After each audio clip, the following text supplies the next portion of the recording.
என்ன அஜித் சார் இனிமேல் நடிக்க போறது இல்லையா? அட அவரோட ரசிகரை அவரே மிரட்டியிருக்காருப்பா. Please behave yourself. தியேட்டர் கிடையாதுங்க ப்ளீஸ். எனக்கு பார்க்குறதுல ரொம்ப சந்தோஷம். ஆனா நீங்க அத இந்த மாரி கத்தி ஆர்ப்பாட்டம் பண்றது எனக்கு விருப்பம் இல்ல.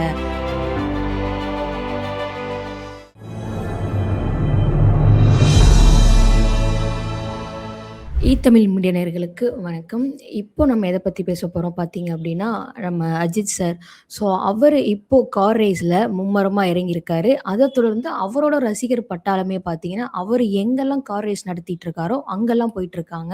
அவரோட ரசிகர்கள் மட்டும் இல்லாம, சினிமா பிரபலங்களும் அங்க போயிட்டுருக்காங்க. ஸோ ஏன் அவங்க போறாங்க? எதனால போறாங்க? அப்படிங்கிறதையும் நம்ம பார்ப்போம்.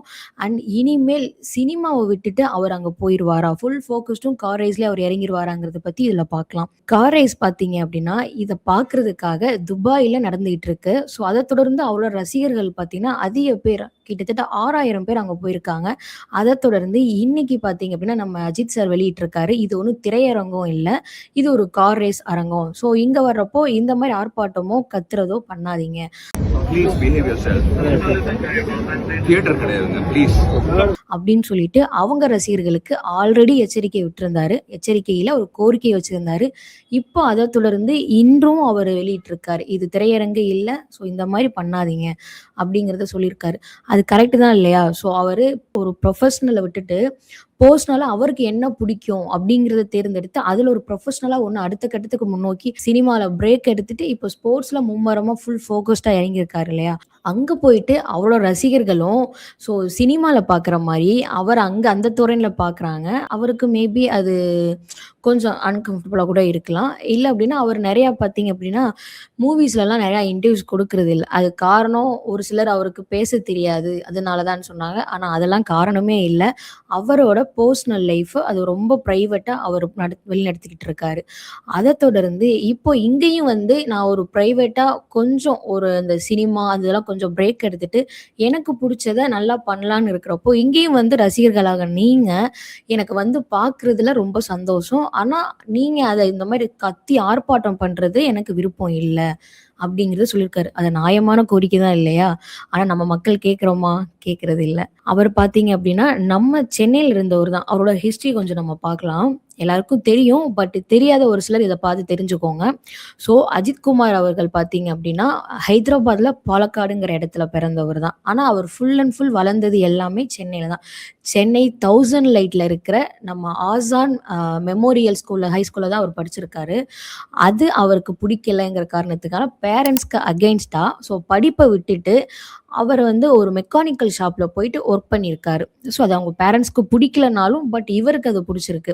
படிப்பு எனக்கு வரல. எனக்கு எது பிடிக்குதோ அத நோக்கி நான் போறேன் அப்படின்னு சொல்லிட்டு, அவர் அத ஃபுல் ஃபோக்கஸ்டா மெக்கானிக் ஷாப்ல ஒர்க் பண்ணிட்டு, அதுல ஆர்வம் காட்டி, ஸோ அதுல அவரோட அப்பாவோட நண்பர்கள் ஒரு சிலர் பார்த்தீங்க அப்படின்னா, கார் ரேஸ்லலாம் கொஞ்சம் பார்ட்டிசிபேட் பண்ணுவாங்களாம். அத பார்த்து அவருக்கு அதுக்கப்புறம் தான் இன்ட்ரெஸ்ட்டே வந்திருக்குன்ற மாரி சொல்லப்படுது. அதுக்கப்புறம் ஃபுல் ஃபோக்கஸ்டா அதுல போலாம் அப்படின்னு சொல்லிட்டு இருக்கிறப்போ, பட் கார் ரேஸ்ல பார்ட்டிசிபேட் பண்றதெல்லாம் லேசுப்பட்ட காரியமா? இல்ல இல்லையா? அதுக்கு நெறைய அமௌண்ட் உள்ள பார்ட்டிசிபேட் பண்றதுக்கே ரிஜிஸ்டர் பண்றதுக்கு சம் அமௌண்ட் இருக்கும் இல்லையா? அது தன்னால முடியாதுங்கிற காரணத்துக்காக அவர் என்ன பண்ணியிருக்காரு, ஒரு இன்கம்மா ஒரு சோர்ஸ் நம்ம வச்சுக்கிட்டு, சேவிங்ஸ் வச்சுக்கிட்டு, அதுக்கப்புறம் நமக்கு புடிச்ச அந்த கரியர் நோக்கி போலாம் அப்படின்னு சொல்லிட்டு தான் ஆக்சிடென்ட்டா வந்தாரா? இல்ல இதுக்காக வந்தாராங்கிறது கரெக்ட்டா தெரியல. ஆனா சினிமாவ அவரு சூஸ் பண்ணல ஃபர்ஸ்ட்டு. கார் ரேஸ் தான் சூஸ் பண்ணியிருக்காரு. அஜித் சார் பார்த்தீங்க அப்படின்னா, மூவில நெறைய மூவிஸ் பண்ணாரு. அவர் தொடர்ந்து அவருக்கு ஃபர்ஸ்ட்டு வந்த மூவி ஆப்பர்ச்சுனிட்டி பார்த்தீங்க அப்படின்னா, தெலுங்குல தான் வந்திருக்கு. ஒரு 20 வயசு பையன் படிப்ப விட்டுட்டு மெக்கானிக்கல் ஷாப்ல இருந்து ஒரு தெலுங்கு படத்துல போய் நடிக்கிறதுங்கிறது சின்ன காரியம் இல்ல. ஒரு பெரிய டிசிஷன் அது. 20 வயசுல ஒரு தெலுங்கு மூவில அவரு கமிட் ஆகுறாரு. ஆனா, அந்த ஃபர்ஸ்ட் கமிட் ஆற மூவியோட டைரக்டர் அன்பார்ச்சுனேட்லி அவர் இறந்துடுறாரு. எப்படி இருக்கும் பாத்துங்க. படிப்ப விட்டாச்சு. இந்த கரியர விட்டு இதுக்குள்ள போயிட்டு சம் அமௌண்ட் நம்ம ஏர்ன் பண்ணிக்கலாம். ஓகே அப்படின்னு சொல்லிட்டு வரப்போ, டைரக்டர் இறந்துட்டாரு. என்ன தோணும் நமக்கு? ஓகே நம்ம என்ன பண்றதுன்னு சொல்லிட்டு ஒரு செம்ம டிசப்பாயின்ட்மென்ட் இருக்கும் இல்லையா? ஆனா அதுதான் ஆகல. ஆஃப்டர் 1 இயர் அவர் பிரேக் எடுத்து அகைன் அவர் ஒரு மூவில கமிட் ஆயிருக்காரு. அகைன் தெலுங்கு மூவில தான் கமிட் ஆயிருக்காரு. அந்த தெலுங்கு மூவியோட நேம் பார்த்தீங்க அப்படின்னா, பிரேம புஸ்தகம். அந்த தெலுங்கு மூவியோட நேம் பார்த்தீங்கன்னா, பிரேம புஸ்தகம். எஸ். அதுல தான் அவர் ஃபர்ஸ்ட்டு கமிட் ஆயி, அது ஒரு நல்ல வரவேற்ப பெற்று தந்திருக்கு. அத தொடர்ந்து நெறைய மூவிஸ் ஆப்பர்ச்சுனிட்டி அவர தேடி வந்திருக்கு. ஸோ அது அந்த அமௌண்ட் இருக்கும் இல்லையா? அத வச்சு வச்சு அவர் கார் ரேஸுங்கிறது அவர் டச் விட்டே போகல. அது அவரு கன்டினியூவா பண்ணிட்டு தான் இருந்திருக்காரு. கன்டினியூவா இல்லனாலும் அப்பப்போ டச் விடாம பண்ணிட்டு இருந்திருக்காரு.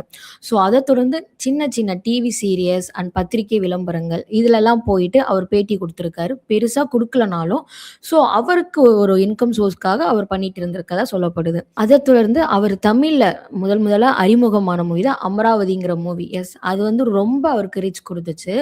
அத தமிழ் மக்களும் ரொம்ப பேசும் பொருளா இருந்துச்சு அந்த டைம்ல இல்லையா? அத தொடர்ந்து நெறைய டைரக்டர்ஸ் அவர அப்ரோச் பண்ணிட்டே இருந்தாங்களாம். நெறைய மூவிஸ்க்கு அவர கமிட் பண்ண முடியலனாலும், ஒரு சின்ன நல்ல நல்ல மூவிஸ்லாம் அவர் கமிட் பண்ணிட்டு, ஸோ அப்ப பார்த்தீங்கன்னா, விஜய் கூட கூட 2 பேர் சேர்ந்து நடிச்சிருப்பாங்க. அது ஆரம்ப கட்டம். ஸோ அதுக்கப்புறம் அமர்கலம்ங்கிற மூவி பண்ணியிருக்காரு. ஸோ பெர்சனல் லைஃப்ல ஸோ அவருக்குன்னு ஒரு ஃபேமிலி லைஃப அவர் செட் பண்ணியிருக்காரு. ஸோ அங்க தான் நம்ம ஷாலினி மேம மீட் பண்ணி, ஸோ லவ் பண்ணி அவங்க மேரேஜ் பண்ணியிருக்காங்க.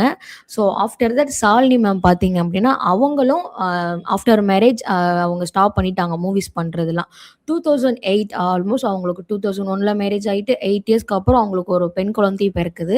அத தொடர்ந்து இன்னும் கமிட்மெண்ட்ஸ் அதிகமாகும் இல்லையா? இன்னும் படங்கள் நெறைய பண்ண ஆரம்பிச்சாரு. நல்ல நல்ல படங்கள், ஹிட் படங்கள் குடுக்க ஆரம்பிச்சாரு. அத தொடர்ந்து நெறைய போட்டிகள், விமர்சனங்கள், அவர் எந்த ஒரு அவார்ட் ஃபங்ஷனுக்கும் வர்றதில்ல. ஏன் வர்றதில்ல? ஸோ ஒருவேள கெத்து காட்டுறாரோ, ஒருவேள அவர் மார்க்கெட் போயிரும் அப்படிங்கிறது பார்க்குறாரோ, அப்படிங்கிறது நெறைய விமர்சனங்கள் போயிட்டு இருந்துச்சு. அத தொடர்ந்து அவரே ஒரு முற்றுப்புள்ளி வச்சாரு. எனக்கு அந்த மாரி எதுவும் இல்ல. எனக்கு நெறைய சம்பாரிக்கணும்னு ஆசைப்படுறேன். நான் இன்னும் எப்படியும் நான் சம்பாரிச்சுக்கலாம். எனக்கு அதெல்லாம் இஷ்டம் இல்ல. நான் நியாயமா என் மனசுக்கு தோன்றபடி, என் மனசுக்கு எது கரெக்ட்ன்னு படுதோ அதான் நான் பண்ணிட்டு இருக்கேன்.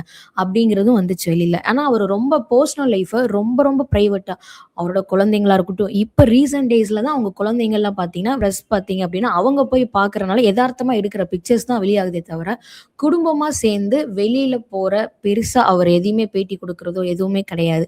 மேபி அவருக்கு அது பிடிக்காம கூட இருக்கலாம். ஸோ அத விமர்சனிக்க தேவையில்லன்னு நெனைக்கிறேன். அத தொடர்ந்து அவரு இப்போ கார் ரேஸ்ல போயிட்டு இருக்காரு இல்லையா? So good bad ugly. So அந்த படத்துக்கு அப்புறம் ஒரு பிரேக் எடுத்துட்டு, இப்போ அவர் கார் ரேஸ்ல ரொம்ப அவருக்குன்னு ஒரு டீமே கிரியேட் பண்ணி அவர் போயிட்டு இருக்காரு. அது மட்டும் இல்லாம ஃபார்முலா ஆசியா BMW அப்படிங்கிற சாம்பியன்ல அவர் பார்ட்டிசிபேட் பண்ணியிருக்காரு. நெறைய விருதுகள் கூட வாங்கியிருக்காரு. அது மட்டும் இல்லாம சர்வதேச அளவுல இந்த கார் ரேஸ்ல பார்த்தீங்க அப்படின்னா 3 இந்தியர்கள் இருக்காங்க. அதுல ஒருவர் தான் நம்ம ஏகே அஜித் சார். ஸோ அது மட்டும் இல்லாம இந்த ஃபார்முலா சாம்பியன்ஸ்ல ஃபர்ஸ்ட் இந்தியன் ஆக்டர்ங்கிற பேர் வாங்குனவரும் நம்ம அஜித் சார் தான். ஸோ 2004ல அவர் வந்து இத பத்தி ஃபுல் கோர்ஸ் இன்டெப்த்தா படிக்கலாம் அப்படின்னு பிளான் பண்ணிட்டு, ஸோ ஆத்துல ஒரு கால், சேத்துல ஒரு கால் இல்லாம சினிமால நல்ல ஒரு ரீச் குடுத்து, நல்ல ஒரு ஒரு டாப் 5 ஹீரோல அவரும் ஒருத்தர் பேர் வாங்கிட்டு, அதுக்கப்புறம் நமக்கு புடிச்ச கெரியர நம்ம நோக்கி போலாம் அப்படின்னு சொல்லிட்டு, அவர் ஃபுல்லா நம்ம கார் ரேஸ்ல இறங்கிடலாம் அப்படின்னு சொல்லிட்டு, ஃபுல்லா மீன்ஸ் அத அப்பப்போ சினிமாவ பார்த்துக்கிட்டு, ஸோ கார் ரேஸ இன்னும் கொஞ்சம் நம்ம இம்பார்ட்டன்ட் குடுத்து பண்ணலாம் அப்படின்னு சொல்லிட்டு ஒரு கோர்ஸ் படிக்கலான்னு போயிருக்காரு. ஆனா அன்பார்ச்சுனேட்லி அவர் மூவி கமிட்மெண்ட்ஸ்ல இருக்கனால அந்த கோர்ஸையும் அவரால அந்த டைம்ல பண்ண முடியல. ஸோ 2யும் அவரால பேலன்ஸ் பண்ண முடியலன்ற மாரி சொல்லியிருந்தார். அதுவுமே அப்ப சொல்லல அவரு. இப்போ இந்த கார் ரேஸ் மூலியமா இங்கிலீஷ்ல நெறைய இன்டர்வியூஸ் அவங்க எடுக்குறாங்க. ஸோ அந்த டைம்ல தான் இத சொல்லியிருக்காரு. அந்த டைம்ல என்னால அத 2மே பேலன்ஸ் பண்ண முடியல. ஸோ தட்ஸ் ஒய் நான் இந்த டைம்ல நான் அத ஃபுல்லா இறங்கிடலான்னு சொல்லிட்டு, அவருக்குன்னு ஒரு தனியா ஒரு டீம கிரியேட் பண்ணிட்டு, அவர் இப்போ ஃபுல்லா கார் ரேஸ் பண்ணிட்டு இருக்காரு. அது மட்டும் இல்லாம, அந்த இங்கிலீஷ் பேட்டியில அவர் என்ன சொல்லியிருக்காரு அப்படின்னா, "நான் வந்து ஒரு நல்ல ரேசிங் டிரைவரா இருக்க நான் ஆசைப்படுறேன்" அப்படின்ருக்காரு. அத தொடர்ந்து நம்ம ரசிகர்களுக்கு பார்த்தீங்க அப்படின்னா, பெரும் ஏமாற்றம் ஏற்பட்டதுக்கு. ஏன் அப்படின்னா, அப்போ வெறும் கார் ரேஸ்ல டிரைவரா இருக்க ஆசைப்படுறேன் அப்படின்னு சொல்லிட்டாரு அப்படின்னா, ஸோ இன்னும் ஆல்மோஸ்ட் அவருக்கு ஒரு ஏஜும் ஆகுது. ஸோ ஒரு ஃபேமிலிக்கும் இம்பார்ட்டன்ட் குடுக்குறாரு. கார் ரேஸ்க்கும் இம்பார்ட்டன்ட் குடுக்குறாரு. ஆப்வியஸ்லி யாரா இருந்தாலும் ஒரு நல்ல ஒரு ஹியூமன் பீயிங் குடுக்க தானே செய்வாங்க. ஸோ ரசிகர்கள் மத்தியில அது என்ன பேசும் பொருளா இருக்கும் பார்த்தீங்கன்னா, அப்போ அவரு கார் ரேஸ்ல தான் ஃபுல்லா இருக்காரு அப்படின்னா, ஒரு ஆப்பர்ச்சுனிட்டீஸ் ஒரு இன்கம்க்காக மட்டும் இல்லனா, அது ஒரு கட்டத்துக்கு மேல அவருக்கு புடிச்சு பண்ண ஆரம்பிச்சாரு சினிமா. ஸோ இப்ப அத விட்டுருவாரோ அப்படிங்கிறது கேள்விக்குறியா இருக்கு அவரோட ரசிகர்களுக்கு. எஸ். இன்னும் 3 வருஷமோ இல்ல 5 வருஷமோ, ஸோ இந்த தொடர்ந்து அவர் இதுக்கப்புறம் நடிக்க மாட்டாரோ அப்படிங்கிறதும் ஒரு கேள்விக்குறியா இருக்கு. ஆனா அது இல்ல. ஸோ அவர் நடிப்பாருங்கிறதும் வருது. ஏன் அப்படின்னா, இந்த கார் ரேஸ் இந்த சாம்பியன்ஸ் போயிட்டு இருக்கு இல்லையா? இத தொடர்ந்து அடுத்த ஒரு மூவி கமிட்மெண்ட்டும் இருக்காரு. எஸ். Good bad ugly. அந்த டைரக்டரான ஆதிக் ரவிச்சந்தர். அகைன் அவரோட டைரக்ஷன்லயே அவர் நடிக்க போறாரு அப்படின்னு சொல்லப்படுது. இத தொடர்ந்து ஆதிக் ரவிச்சந்தர் பார்த்தீங்கன்னா, குட் பேட் அக்லி மாரி இல்லாம, இன்னும் அது நல்ல ஒரு பெரிய இதுவா, நல்ல ஒரு கதையோட அவரு டைரக்ட் பண்ண போறதா அதோட நண்பர்கள் வட்டாரத்துல சொல்லப்படுது. அது மட்டும் இல்லாம, இப்போ கார் ரேஸ்ல இவரு இருக்காரு இல்லையா? இத தொடர்ந்து நெறைய சினிமா பிரபலங்கள் பார்த்தீங்க அப்படின்னா, அங்க போயிட்டு விசிட் பண்றாங்க. ஸோ இது எப்படி அவங்களே தனிப்பட்ட முறையில போய் பார்க்குறாங்களா? இல்ல அஜித் சார் கூப்ட்டு பார்க்குறாங்களா? இல்ல இதுல எதுவும் மார்க்கெட் ரீதி இருக்கா? அப்படின்னு இருந்துச்சு. எஸ், அந்த இன்வெஸ்டர்ஸ் இருப்பாங்க இல்லையா? ஸோ அவங்க மூலியமா அவங்க சொல்லியிருக்காங்க. இந்த மாரி சினிமா பிரபலங்கள் வந்து பார்க்கறனால நெறைய ரீச் ஆகவும் செய்யும் அப்படின்ற மாரி சொல்லியிருக்காங்க. இத தொடர்ந்து அஜித் சார் தலைமையில இருந்து நெறைய பிரபலங்கள் விருப்பப்பட்டும் போறாங்க. விருப்பம் இல்லாம போறாங்கன்னு சொல்ல முடியுமா? ரொம்ப விருப்பப்பட்டு மட்டும் தான் போறாங்க. அத தொடர்ந்து நெறைய சினிமா பிரபலங்கள் இப்போ நயன்தாரா, சிம்பு சார், வெங்கட் பிரபு அண்ட் நேத்து சிவகார்த்திகேயன் இவங்கலாம் வரிசையா போயிட்டுருக்காங்க. இது அந்த இன்வெஸ்டர்ஸ் சொல்றனால அஜித் தரப்புல இருந்து இவங்க போறாங்களா? இல்ல தனிப்பட்ட முறையில இவங்க போறாங்களா? அது ஒரு ஃபேன் பாய் மூவ்மெண்ட் மாரி அவங்க போறாங்களா? எப்படிங்கிறது தெரியல. பட் இதில நெறைய பேசும் பொருளா தான் இருக்கு.